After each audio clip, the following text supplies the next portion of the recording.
Hello, welcome back. Today we're going to go through what my portfolio sort of looks like, what the holdings are in my different accounts, a bit of a deeper dive than just the basic overview. Going from smallest to biggest, first on the list we have the crypto account. I usually don't keep too much crypto. It's usually max around $5,000 for me. I've gone in and out of this account in terms of size. When it's up, I sell. When it's down, I start buying in again. But I limit my exposure to crypto when I can. Usually it's either Ethereum or Bitcoin because I feel those are pretty safe in comparison to all the altcoins out there. Next up on the list, we have my RSP. I only have $10,000 in this account because I think I only have max 20,000 contribution room to play with. That will increase this year. But that's because I have a workplace pension that's automatically invested. So I just check with the CRA to see what I have left open. In here, I have Google and the tech ETF and TQQQ, which is a triple leveraged ETF. The basis is QQQ. Next up, we have my FHSA. I've had this account open. This is the third year that it's open, so I have some new contribution room. I haven't filled it up yet. I only have 2 years of contributions in here, as you can see. So around $20,000 in here total. Positions are very similar to my RRSP, but this one, the limit is 15 years, and I pretty much plan to hold it as long as possible so that these can grow tax-free before I put them towards a house. So we have XEQT here at $10,500, then the tech ETF again at $7,000, and TQQQ at $2,700. TQQQ is a recent addition to my portfolio. I only really started adding it in December of 2025 and January 2026. So we'll see how that works out, but I plan to hold these through any downturns for the long haul and just keep adding. Now we have my TFSA. This is my second largest account, starting at $92,000. We have Google, that's $10,600. QQQ at $2,000. The tech ETF at 40,000. TQQ at 6,700. TQQ, but the USD version because I had some leftover USD that I had previously done the currency conversion on, but I usually don't do currency conversions in these accounts anymore. I just don't find the fees are particularly worth it. And then XEQT at $32,000.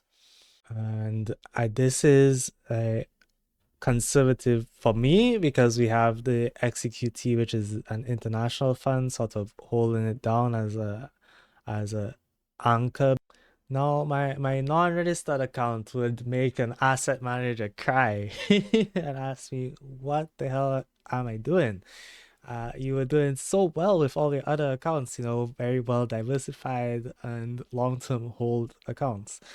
But for the most part, this account is made up of good stuff. Let's just take a look over to the holdings here. I'll go to more details so that it's easier to see. So we have XEQT again making up an appearance that's at $55,000. Then we have the tech ETF that's at $47,000. Google, which is at $26,000. Google has been my highest conviction individual stock pick since April, and it has done well for me. What can I say? Then we have Nvidia. Right now, I'm selling covered calls on Nvidia because I got assigned on a put option that I was selling. I've started in January doing what's called an option strategy called the wheel. And so that's been fun to do and interesting to start delving into options more recently. Then we have TQQQ at $11,000. As I said before, this has been sort of a recent addition to my portfolio. Before I would dollar cost average into either XEQT or the tech ETF. And now I'm trying to get TQQQ to a position size of maybe around 10 to 20% of my total portfolio. Next down the line, we have a Hood covered call because I also got assigned on this Robinhood stock. So I think long term Robinhood is going to do great as well. So we'll see how that turns out. I will keep selling puts and covered calls on it, but we'll see how it shakes out. Then we have Amazon at 7,000. And then I also have some more Amazon in USD. And then we have CSU, which is a software acquisition company. They've been getting beaten down recently. I actually bought at the peak, and so I have to dollar cost average down to get my cost basis a little lower. But I still believe in the company strongly.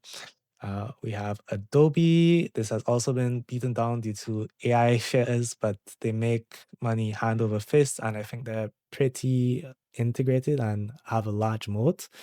So I don't see them going anywhere long term.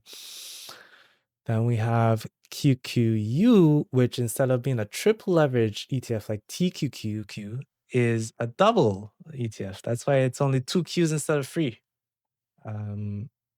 I wonder how many times I can say, TQQQ, QQU fast. I don't think it would be many. We have Microsoft here at $3,000. And then this is the section where we have my small time dividend stocks, HCAL, GSY, XEI, and T. These guys have pretty juicy dividends, and if you have had the pleasure of watching a Ben Felix video prior to this, you will know that dividends are sort of irrelevant to total returns, but still they scratch the itch to see them coming into your account. And all of these are basically set to match whatever margin interest I would pay on them, because this is a margin account, and I use around 30% of the margin given to me actually deployed, and the rest of it I have sitting in cash secured puts. Thanks for watching, and I hope to see you again next time. Peace.